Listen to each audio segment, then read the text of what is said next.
दोस्तों, आज की वीडियो में हम आपको बताएंगे रमजान के महीने में बीवी से हमबिस्तरी करने के 3 बड़े फायदों के बारे में।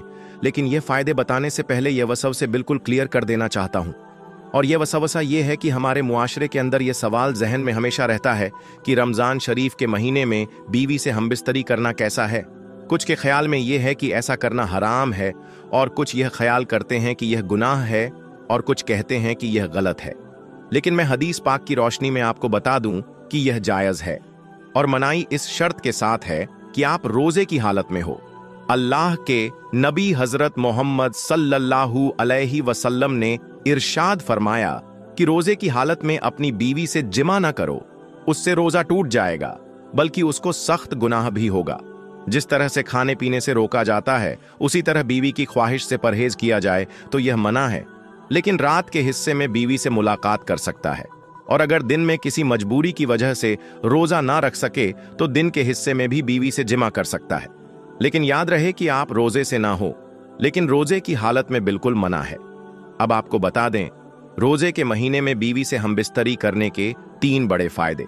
तो वह 3 बड़े फायदे कौन कौन सी है, आइए आपको बताते हैं। नंबर 1, औलाद नेक पैदा होती है, क्योंकि रमजान शरीफ के महीने में अल्लाह तबारक व ताला अपनी खास रहमत नाजिल फरमाता है, और इस महीने में लोग इबादत करते हैं, नमाज रोजा और अल्लाह की इबादत में मशगूल रहते हैं, जिसकी वजह से कल्ब रोशन होता है।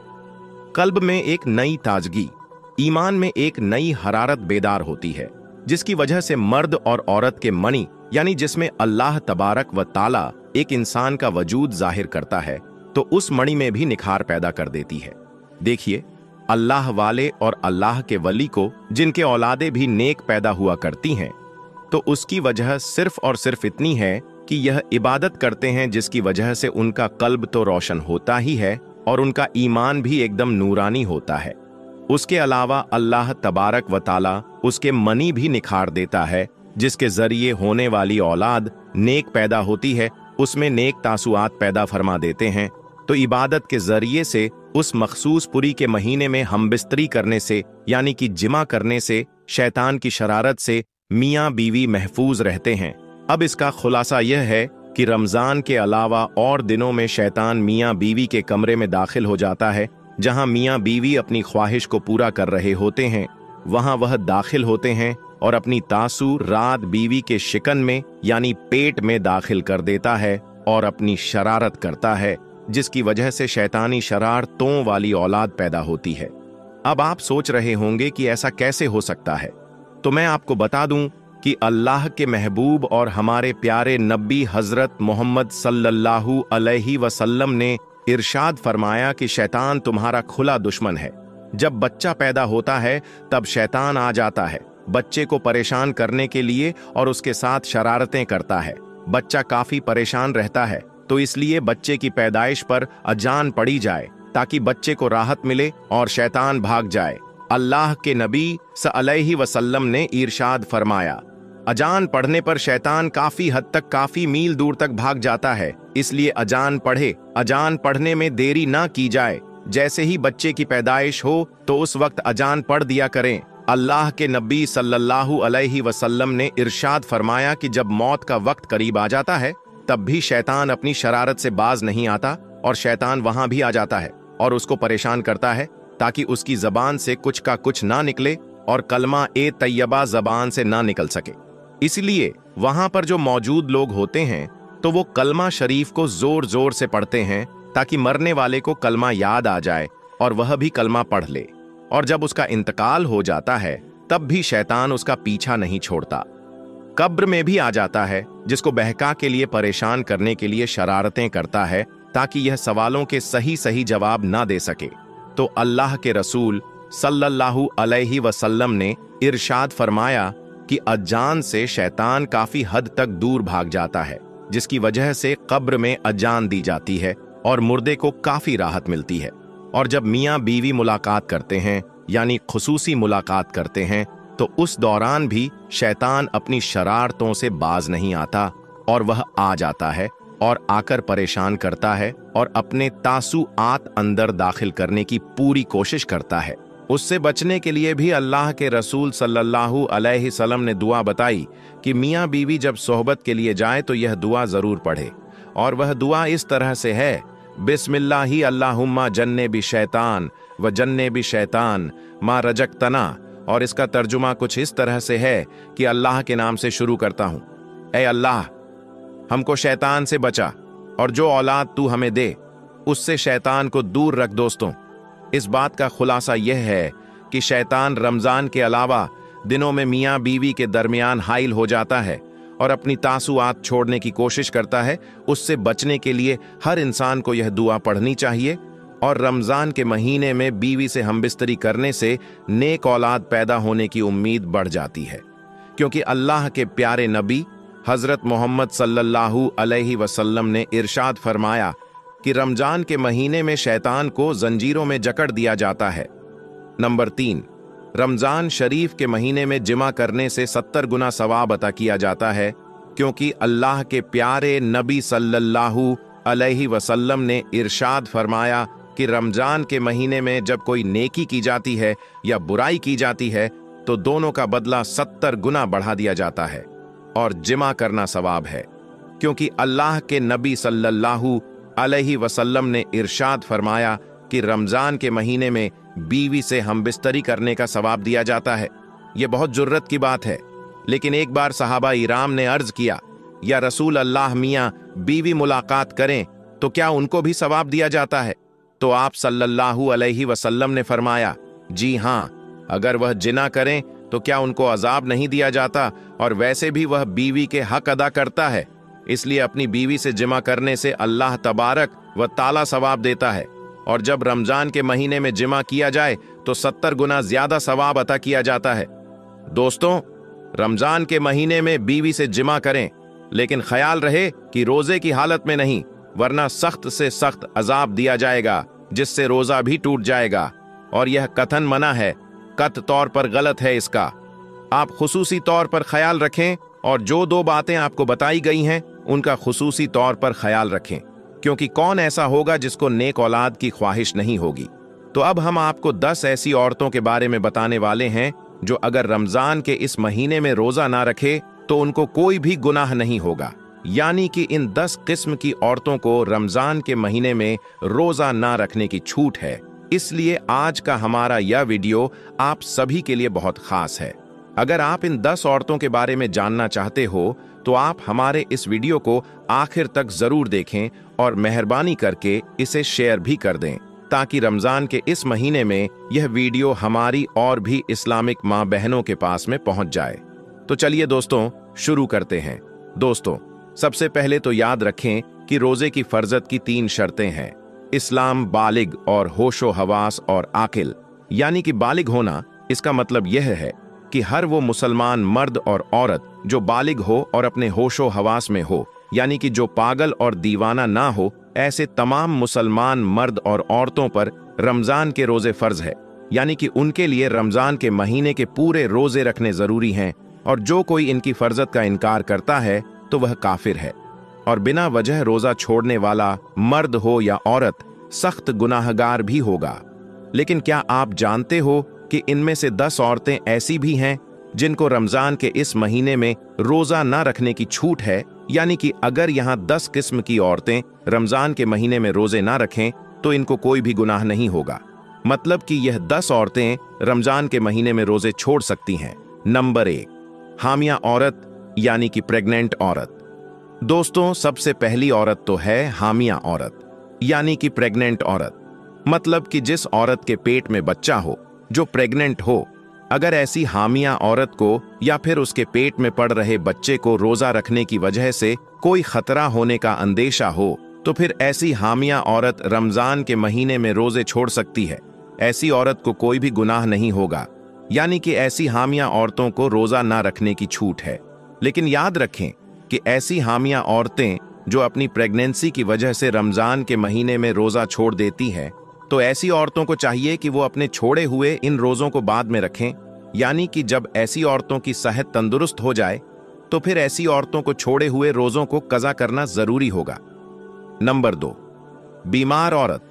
दोस्तों, दूसरी औरत है बीमार औरत।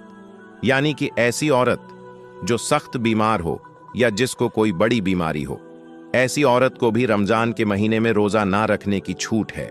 अगर ऐसी बीमार औरत रमजान के महीने में रोजा नहीं रखती है तो ऐसी बीमार औरत को भी कोई गुनाह नहीं होगा। अब यहां पर बात आती है कि ऐसी कौन कौन सी बीमारियां हैं जिनमें रोजा ना रखने की छूट है। तो इस बारे में हम आपको बता दें कि यहां पर उन छोटी छोटी बीमारियों की बातें नहीं हो रही हैं जो नॉर्मल लोगों में होती रहती है। जैसे कि अगर किसी के घुटने में दर्द हो गया या किसी के सर में दर्द हो गया या फिर किसी को सर्दी जुकाम हो गया और उसने यह सोचकर रोजा छोड़ दिया कि बीमारी की हालत में रोजा ना रखने की छूट है, तो याद रखें, ऐसा करना बिल्कुल जायज नहीं होगा। ऐसी छोटी छोटी बीमारियों में रोजा रखना जरूरी होगा। यहां पर बीमारी से मुराद उन बड़ी बीमारियों से है जिनमें इंसान की जान जाने का खतरा होता है। अब आप पूछेंगे कि हमें इस बात का कैसे पता चलेगा कि कौन कौन सी बीमारियों में जान जाने का खतरा होता है। तो हम आपको बता दें कि आपको इस बात का इस तरह से पता चलेगा कि अगर कोई माहिर डॉक्टर आपको यह कह दे कि अगर आप भूखे प्यासे रहे, अगर आपने रोजे रखे तो आपकी जान जाने का खतरा हो सकता है, या फिर अगर कोई माहिर डॉक्टर यह कह दे कि अगर आपने रोजा रखा तो कि हर एक रोजे के बदले में एक मिस्कीन को दोनों वक्त पेट भरकर खाना खिलाया जाए। नंबर 3, बच्चे को दूध पिलाने वाली औरत। दोस्तों, तीसरी औरत है बच्चे को दूध पिलाने वाली औरत। लेकिन यहां पर हम आपको बता दें कि दूसरे के बच्चों को यह दूध पिलाने वाली औरतें पहले हुआ करती थीं। वो किसी के बच्चे को पैसों के लिए अपने साथ में ले जाती थी और 2 साल या 2.5 साल तक वो दूसरे के बच्चों को दूध पिलाती थी, यानी कि वह दूसरे के बच्चों को दूध पिलाने की ठेकेदारी लेती थी। तो उस वक्त ऐसी औरतों के लिए भी रमजान के महीने में रोजा ना रखने की छूट हुआ करती थी जो बच्चों को दूध पिलाती थी। मगर अब यह सिलसिला तो अब के जमाने में रहा नहीं। अब तो माँ खुद ही अपने बच्चों को दूध पिलाती हैं।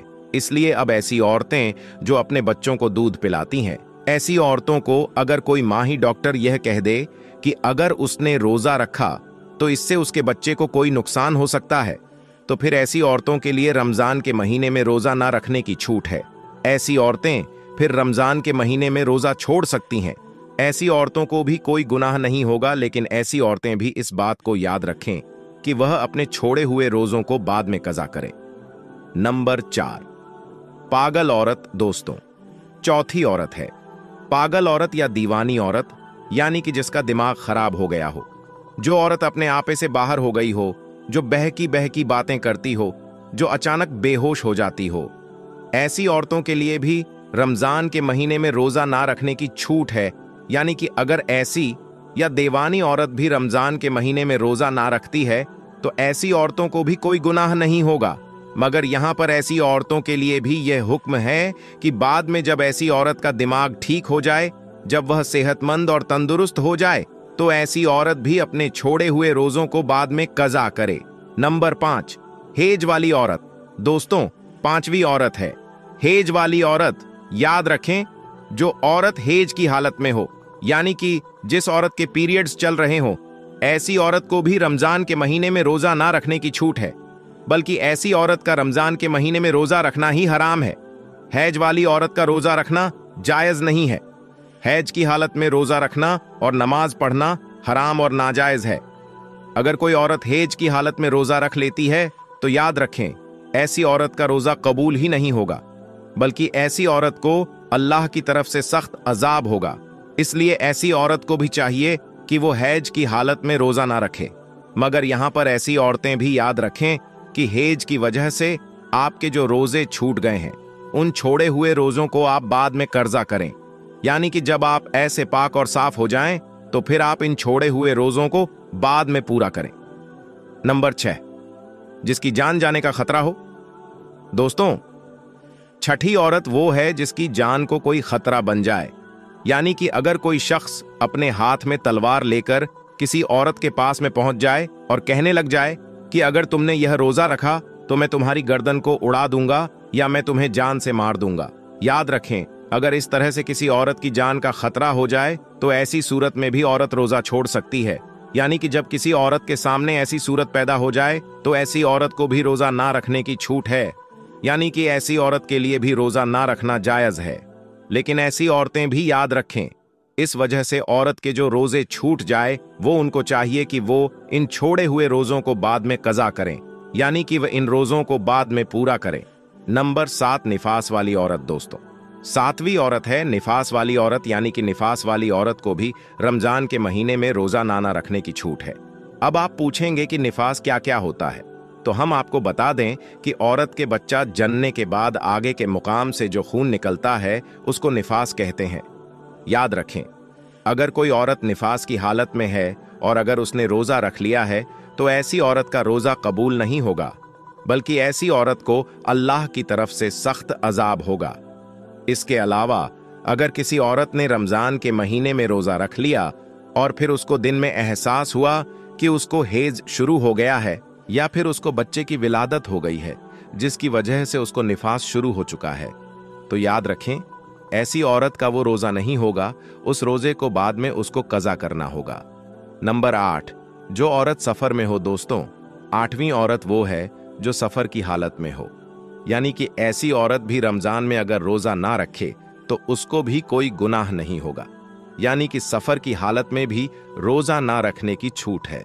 मगर यहां पर बात आती है कि सफर कैसा, तो हम आपको बता दें कि जो सफर 22 किलोमीटर से दूर का हो और कम से कम 15 दिनों की नियत करके घर से निकला गया हो, ऐसे मुसाफिर के लिए रोजा ना रखने की छूट है। लेकिन याद रखें कि अगर कोई औरत सफर की हालत में है और वह यह कह दे कि मैं तो रोजा रखूंगी, मेरा सफर तो आराम का है, तो याद रखें ऐसी औरत सफर की हालत में भी रोजा रख सकती है, उसका रोजा हो जाएगा। और बेहतर भी यही है कि अगर सफर आराम का हो तो रोजा रख लिया जाए, लेकिन अगर नारा भी रखा तो कोई गुनाह नहीं होगा। नंबर 9, बूढ़ी औरत। दोस्तों, 9वीं औरत वो बूढ़ी औरत है जो अपनी उम्र के आखिरी पड़ाव में पहुंच गई हो, यानी कि जो अपनी उम्र के बुढ़ापे में पहुंच गई हो। अगर कोई औरत इतनी ज्यादा बूढ़ी हो गई हो कि वह अपने बुढ़ापे की वजह से अपनी जगह से उठ भी नहीं पाती हो या बैठ भी नहीं सकती हो, या फिर अगर कोई औरत अपने बुढ़ापे की वजह से इतनी ज्यादा कमजोर हो गई हो कि उसमें रोजा ना रखने की बिल्कुल भी ताकत ना बची हो, तो ऐसी बूढ़ी औरत भी अगर रमजान के महीने में रोजा ना रखे तो उसको भी कोई गुनाह नहीं होगा, यानी कि ऐसी बूढ़ी औरत के लिए भी रोजा ना रखना जायज है। मगर याद रखें ऐसी बूढ़ी औरत के लिए भी फिरिया का मसला आता है। अगर ऐसी बूढ़ी औरत में फिर से कभी ताकत आ जाए, यानी कि वो फिर से कभी रुस्त हो जाए, तो उसको चाहिए कि वह अपनी छोड़े हुए रोजों को बाद में कज़ा करे। लेकिन अगर कोई औरत अपने बुढ़ापे की वजह से इतनी ज्यादा कमजोर हो गई हो कि बाद में उसके ठीक होने की कोई उम्मीद न बची हो, तो फिर उसके लिए रोजे माफ है, लेकिन उसको हर एक रोजे के बदले में फिरिया अदा करना होगा। और फिरिया यह है कि हर एक रोजे के बदले में उसे किसी मिस्कीन को दोनों वक्त पेट भरकर खाना खिलाना होगा। और नंबर 10, नाबालिग बच्ची। दोस्तों, जैसा कि आप सभी को मालूम है कि रोजा हर उस इंसान पर एफ है जो आकिल और बालिग हो। इसका मतलब यह है कि रोजा नाबालिग पर फर्ज नहीं है। अगर कोई बच्चा या बच्ची नाबालिग है तो उनको रमजान के महीने में रोजा ना रखने की छूट है, उसको कोई भी गुनाह नहीं होगा। लेकिन अगर कोई बच्चा या बच्ची अपने 10 साल की उम्र को पहुंच जाए और उसमें रोजा रखने की ताकत आ जाए तो उसे चाहिए कि वह रोजा रखना शुरू कर दे। उम्मीद करता हूं कि आज की यह जानकारी आपको अच्छी लगी होगी। वीडियो पसंद आया हो तो आप इसे दिल से एक लाइक जरूर कर दें और मेहरबानी करके इसे शेयर भी कर दें ताकि और भी लोगों के पास में यह वीडियो पी जाए। आपका वीडियो देखने के लिए बहुत बहुत शुक्रिया।